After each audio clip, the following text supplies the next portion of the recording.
Hello, I'm Dr. John Farley, the president of the Optimal Performance Institute. What we're doing in this series of short videos is giving a review of the various courses. So you have your materials created by experts in the field, and what this video series is simply to capture the essence of what's typically on the final exam so that it helps you to streamline your studies, also crystallize the knowledge for each course. So what we're going to do in this one is General Biology 101. So let's take a look. Um, I have to look down a few times in order to check out the information on the screen while I present it to you. The first thing you want to know is biology it's the study of life, it's the study of living things, and it's a science that studies the laws of life. So that's pretty important to know. And let's move on to something else. Organisms too small to be seen by the unaided eye are termed what? Well, they would be called microorganisms, um, and typically microbes. But you never know. Parasites can be of all different sizes. Flagella are something else, part of organisms. And so keep that in mind. Who founded the first medical school? Hippocrates. And physicians take the Hippocratic Oath. So that's something to remember. What does bios mean, or bio?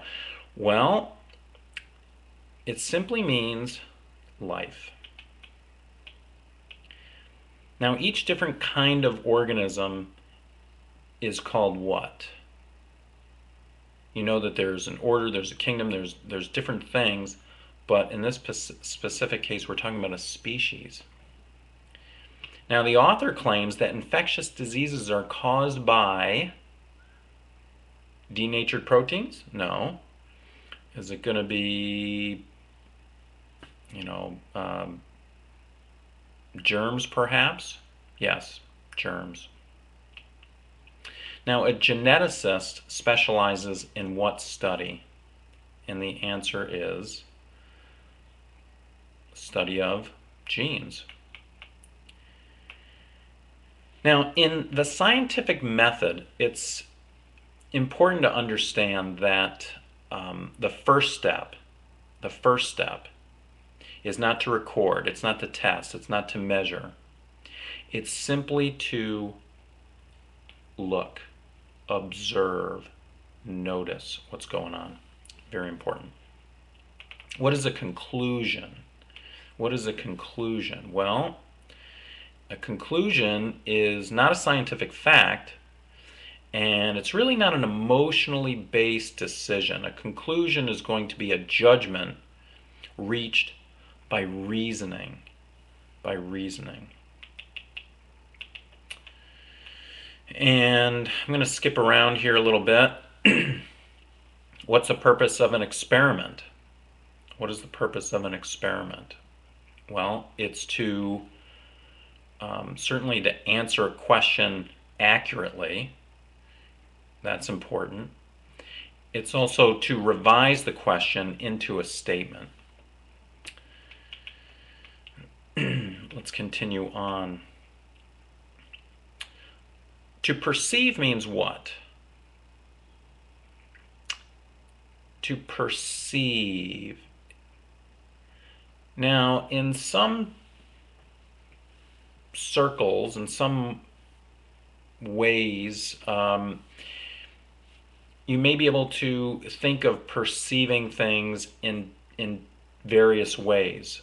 For example, you could perceive things through your five senses, and ultimately they get translated into a feeling. But in this particular case, in the scientific method, perceive means visual. Visual. And a basic requirement of all research, do all research tests have to have a control group? No, they don't. Do they all involve testing? No. but they do require measurement. They do require measurement. I'm going to move on along here. Dissection is certainly the taking apart of something, and that something might be a plant, and it might be an animal. Let's move on a little bit.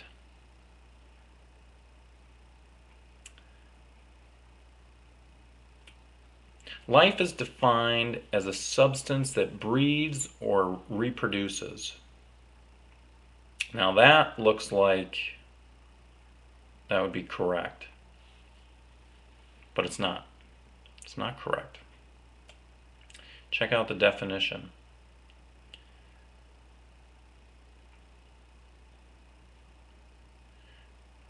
Okay, think about what a molecule is. A molecule is really the smallest part of a compound that retains the chemical characteristics of that compound, but it's also something else. It's also larger than something. So look into that a bit. Active transport is the movement of molecules powered by, could be powered by several things. But of course, what's the most basic thing that something has to be powered by? Energy. Now we're going to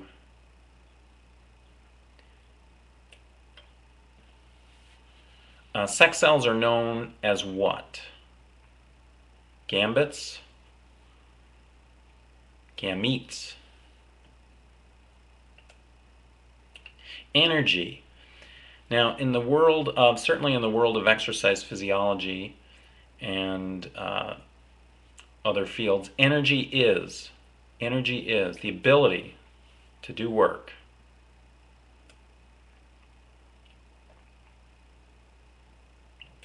Now, when you're breaking down something, the process in the body where you're breaking down molecules, breaking them apart, and releasing energy, it comes from a Greek word that means to tear down.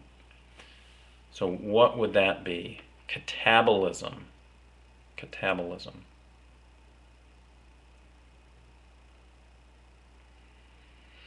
Let's see what else we want to look at.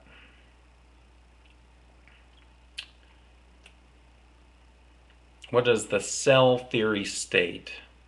The cell theory states, well, that cells are basic units of life. Yes, that's true. That all plants and animals are made of cells. Yes, that's true. That all the cells arise from pre-existing cells. That's an interesting one, and that's what it states. So there you have that. Does blue-green algae have an organized nucleus? No.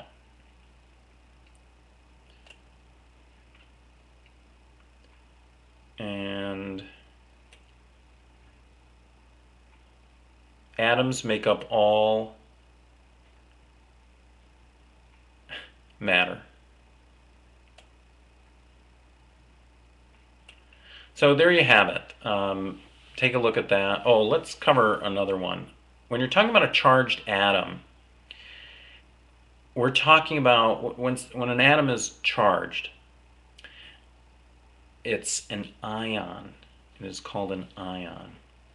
So that's some basic review of this course. So go over your notes, go over the study guide, terms, and get a handle on what these things are so that you do well on the test. Take care.